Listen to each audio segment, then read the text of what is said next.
Morning students, last lecture में हमने example number 4 तक कवर किया था। आज हम एग्जाम्पल नंबर 5 स्टार्ट करेंगे। देखिए, ये हमारा चैप्टर की लास्ट वीडियो है, क्योंकि इस वीडियो के बाद आपका चैप्टर नंबर 5 फिनिश हो जाएगा। उसके बाद हम नेक्स्ट चैप्टर स्टार्ट करेंगे। तो चलिए एग्जाम्पल नंबर 5 पर आते हैं। एग्जाम्पल नंबर 5 में क्या कह रहे हैं, if A is equals to, एक ए मैट्रिक्स दे रखी है आपको जिसके एलिमेंट है 3, -4, 7, 8, 2x2 की एक मैट्रिक्स है। Show that A minus A dash is skew symmetric matrix where A dash is the transpose of matrix A। हमें मैट्रिक्स A गिवन है, हमें शो करना है कि A माइनस A डैश जो होगा वो स्क्यू सिमेट्रिक मैट्रिक्स होगी। तो देखिए, गिवन मैट्रिक्स हमारे पास है, पहले आप गिवन मैट्रिक्स लिख लीजिए। उसके बाद हमें A ट्रांसपोज फाइंड आउट करना आता है। जो भी मैट्रिक्स आपको दी हुई है उसकी रोज को, कॉलम्स को इंटरचेंज करके आप उस मैट्रिक्स का ट्रांसपोज फाइंड आउट कर सकते हैं। उसके बाद देखिए, ए माइनस ए डैश को हमें स्क्यू सिमेट्रिक बताना है, मतलब जब हम इसका ट्रांसपोज करेंगे तो वो minus of A minus A dash के इक्वल आना चाहिए। सिमेट्रिक, स्क्यू सिमेट्रिक की डेफिनेशन यही तो होती है ना, कि किसी भी मैट्रिक्स को स्क्यू सिमेट्रिक हम तब बोलते हैं जब उसका ट्रांसपोज उसके नेगेटिव के इक्वल आए। अब ये matrix A minus A dash जो है वो स्क्यू सिमेट्रिक तब होगी जब हम इसका ट्रांसपोज इसके नेगेटिव के इक्वल ले आएंगे। तो देखिए, अब A minus A transpose find out करते हैं हम सबसे पहले। तो A माइनस ए ट्रांसपोज कैसे निकलेगा, दोनों ही मैट्रिक्स हमारे पास है, दोनों को आपस में सब्ट्रैक्ट कर देंगे। सब्ट्रैक्ट करने का हमें पता है कि कोरस्पोंडिंग एलिमेंट्स ही आपस में सब्ट्रैक्ट होते हैं। माइनस करके हमारे पास A माइनस ए ट्रांसपोज आ गया, ये वाली मैट्रिक्स 9 -11 11 0।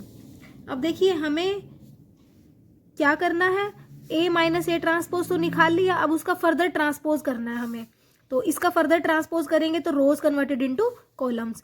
तो 0 -11 11 0 वाली मैट्रिक्स का ट्रांसपोज किया तो हमारे पास मैट्रिक्स बन गई 0 -11 11 0।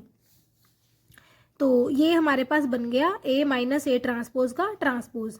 अब ये देखिए, इस मैट्रिक्स में से अगर हम नेगेटिव को कॉमन निकाल लेते हैं तो अंदर सारे ही एलिमेंट्स के साइन चेंज हो जाएंगे। देखिए, 0 इस पे तो कोई फर्क पड़ेगा नहीं, ये माइनस का हो जाएगा। यहाँ पहले माइनस हमने बाहर ले लिया तो 11 प्लस का हो जाएगा और 0 एज इट इज। तो देखिए, ये मैट्रिक्स हमारे पास क्या है, ये मैट्रिक्स हमारे पास है A माइनस ए ट्रांसपोज हमारी क्या हो गई, स्क्यू सिमेट्रिक हो गई। अब देखिए, नेक्स्ट एग्जाम्पल है एग्जाम्पल नंबर 6। इंपॉर्टेंट एग्जाम्पल है। फॉर वट वैल्यू ऑफ के the given matrix is skew symmetric. आपको एक 3x3 ऑर्डर की स्क्यू सिमेट्रिक मैट्रिक्स दी हुई है, आपको के की वैल्यू फाइंड आउट करनी है। तो आप क्या करिए, जो गिवन मैट्रिक्स है उसको ए के इक्वल लेट कर लीजिए। हमने लेट कर लिया गिवन मैट्रिक्स को ए के इक्वल। अब देखिए, हमें दिया हुआ है कि मैट्रिक्स ए स्क्यू सिमेट्रिक है, इसका मतलब इसका ट्रांसपोज क्या होगा, इस मैट्रिक्स के नेगेटिव के इक्वल होगा। तो इसका ट्रांसपोज आप लिख दीजिए। हमने क्या करा, रोज को कॉलम में इंटरचेंज कर दिया। देखिए, फर्स्ट रो कन्वर्ट हो गई फर्स्ट कॉलम में, सेकंड रो कन्वर्ट हो गई सेकंड कॉलम में, सिमिलरली थर्ड रो कन्वर्ट होगी थर्ड कॉलम में। तो ये हमारे पास ए ट्रांसपोज हो गया, और वो बराबर किसके है, माइनस ऑफ ए के। तो माइनस ऑफ ए क्या होगा, देखिए ए एलिमेंट के को नेगेटिव से मल्टीप्लाई कर दिया, मतलब -1 से मल्टीप्लाई कर दिया, तो हमारे पास आ गया माइनस ऑफ ए। सारे ही एलिमेंट्स के साइन हमारे पास क्या हो जाएंगे, चेंज हो जाएंगे। देखिए, सिंस दोनों ही मैट्रिक्स हमारे पास इक्वल है, और इक्वल मैट्रिक्स की क्या कंडीशन होती है कि इनके कोरस्पॉन्डिंग एलिमेंट्स जो होते हैं वो भी इक्वल होते हैं। तो अगर ये इक्वल मैट्रिक्स हैं तो इनके कोरस्पॉन्डिंग एलिमेंट्स भी बराबर ही होंगे। तो हमने क्या करा, के की वैल्यू फाइंड आउट करने के लिए इनके कोरस्पॉन्डिंग एलिमेंट्स को बराबर ले लिया। मैंने फर्स्ट एलिमेंट को फर्स्ट एलिमेंट के बराबर ले लिया। आप ये वाले एलिमेंट को भी सेम ले सकते हैं, इससे कोई फर्क नहीं पड़ेगा, क्योंकि सारे ही एलिमेंट आपस में बराबर कहलाएंगे। आपकी मर्जी, आप कौन से नंबर का एलिमेंट ले रहे हो। तो हमने फर्स्ट वाला एलिमेंट, इस मैट्रिक्स के फर्स्ट वाले एलिमेंट को इक्वल रख दिया, तो हमारे पास यहाँ से के की वैल्यू निकल आई -3/2। के की वैल्यू ही हमने इस क्वेश्चन में फाइंड आउट करनी थी। अब नेक्स्ट देखिए, एग्जाम्पल नंबर 7 क्या कह रहा है इसके अंदर, show that the matrix A is skew symmetric. सबसे पहले आपको शो करना है कि जो आपकी गिवन मैट्रिक्स है वो स्क्यू सिमेट्रिक होनी चाहिए। Also find 1/2 into A plus A dash and 1/2 into A minus A dash. तो देखिए, सबसे पहले तो हम क्या करते हैं, गिवन मैट्रिक्स को स्क्यू सिमेट्रिक प्रूफ करते हैं। तो हमें पता है कि कोई भी मैट्रिक्स स्क्यू सिमेट्रिक तब कहलाएगी जब उस मैट्रिक्स का ट्रांसपोज उसके नेगेटिव के बराबर होगा। तो ये मैट्रिक्स हमने लेट कर ली। ए ट्रांसपोज जब हमने फाइंड आउट किया तो रोज को कॉलम में कन्वर्ट कर दिया। अब हमें ए ट्रांसपोज को -a के इक्वल दिखाना है, तो हमने क्या करा, ट्रांसपोज वाली मैट्रिक्स से माइनस कॉमन ले लिया। देखिए, माइनस कॉमन लेने के बाद जो मैट्रिक्स बनेगी वो मैट्रिक्स ए ही होगी। तो इससे हमें क्या पता लगा कि जब हमने ए ट्रांसपोज फाइंड आउट किया तो वो हमारा -a के इक्वल आया। Hence the given matrix A is skew symmetric. अब हमारा हाफ काम यहाँ तक तो हो गया है।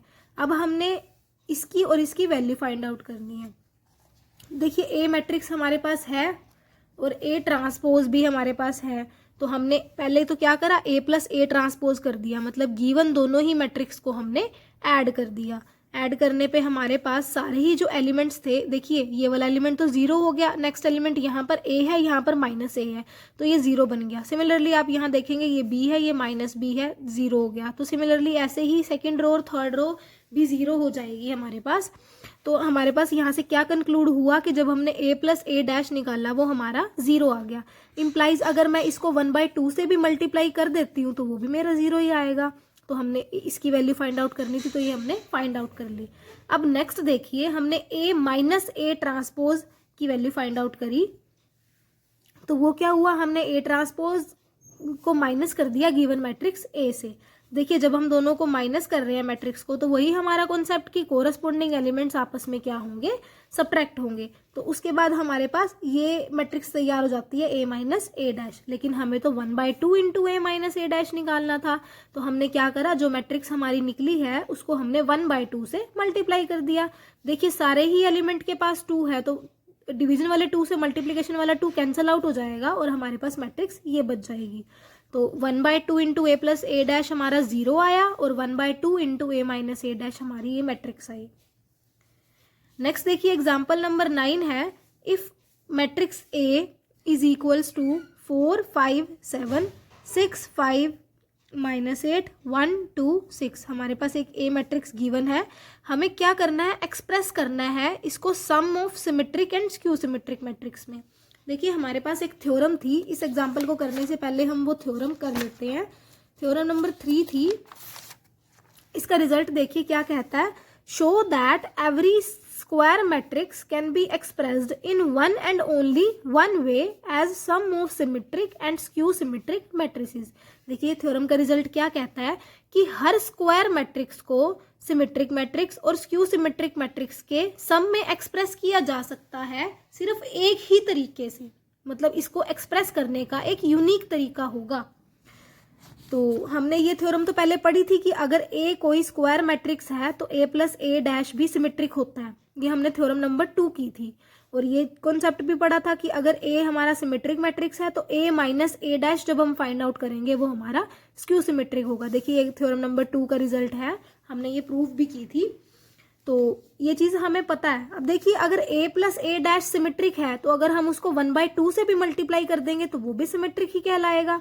सिमिलरली अगर a माइनस ए डैश हमारी स्क्यू सिमेट्रिक मैट्रिक्स है तो 1/2 से मल्टीप्लाई करने के बाद भी उसमें कोई चेंज नहीं होगा, वो स्क्यू सिमेट्रिक ही रहेगी।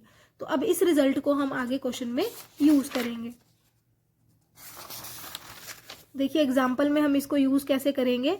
एग्जाम्पल नंबर 8 में भी हमें वही चीज़ एक्सप्रेस करनी है। देखिए 3/3 की मैट्रिक्स है, मतलब स्क्वायर मैट्रिक्स तो ये है, तो हमें इसको सम ऑफ सिमेट्रिक और स्क्यू सिमेट्रिक में प्रूव करना है। देखिए हमने अभी थ्योरम करी ना कि अगर ए मैट्रिक्स स्क्वायर है तो वो 1/2 into A plus A dash plus 1/2 into A minus A dash में एक्सप्रेस हो सकती है, क्योंकि अभी भी मैंने आपको बताया कि ये सिमेट्रिक है और ये स्क्यू सिमेट्रिक है।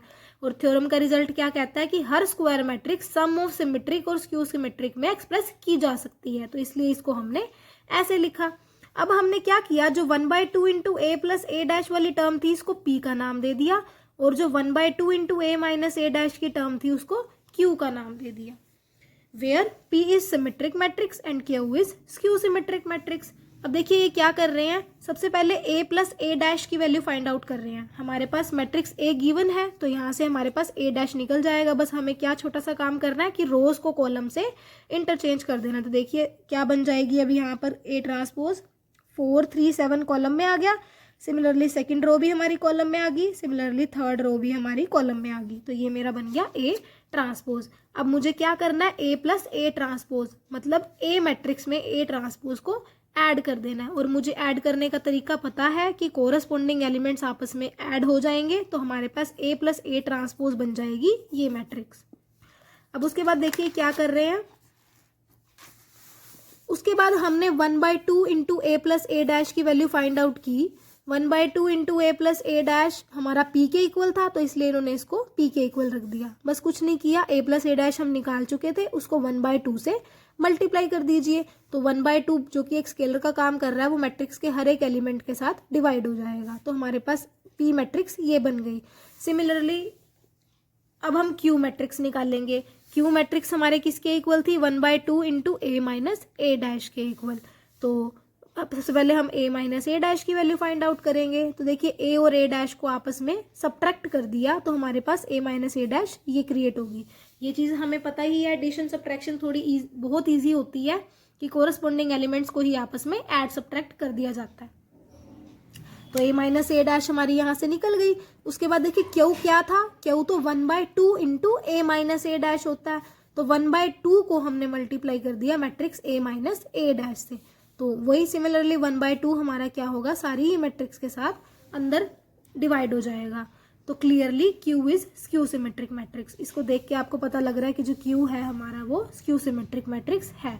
तो पी हमारा सिमेट्रिक मैट्रिक्स हो गया और क्यू हमारा स्क्यू सिमेट्रिक मैट्रिक्स हो गया। तो और ए मैट्रिक्स को सम ऑफ सिमेट्रिक और स्क्यू सिमेट्रिक में लिखा जाता है। ये हमने सिमेट्रिक और स्क्यू सिमेट्रिक तो इनिशियली ही बोला था ना कि क्यू हमारा सिमेट्रिक है और पी हमारा सिमेट्रिक है और क्यू हमारा स्क्यू सिमेट्रिक है। अब हमने यहाँ से पी और क्यू की वैल्यू भी फाइंड आउट कर ली। तो ए मैट्रिक्स किसके इक्वल हो जाएगी? Sum of symmetric plus skew symmetric, मतलब पी प्लस क्यू के इक्वल। तो पी की वैल्यू हमने यहाँ से इसको 1 का नाम दे सकते हो आप और इसको आप 2 का नाम दे सकते हो। तो हमने यहाँ पर क्या करा? 1 और 2 से यहाँ पर पी की वैल्यू पुट कर दीजिए और यहाँ पर क्यू की वैल्यू पुट कर दीजिए। तो देखिए स्क्वायर मैट्रिक्स को सिमेट्रिक और स्क्यू सिमेट्रिक मैट्रिक्स के सम में हमने एक्सप्रेस कर दिया। क्वेश्चन काफ़ी इंपॉर्टेंट था। इसी के साथ हमारा चैप्टर नंबर 5 फिनिश होता है।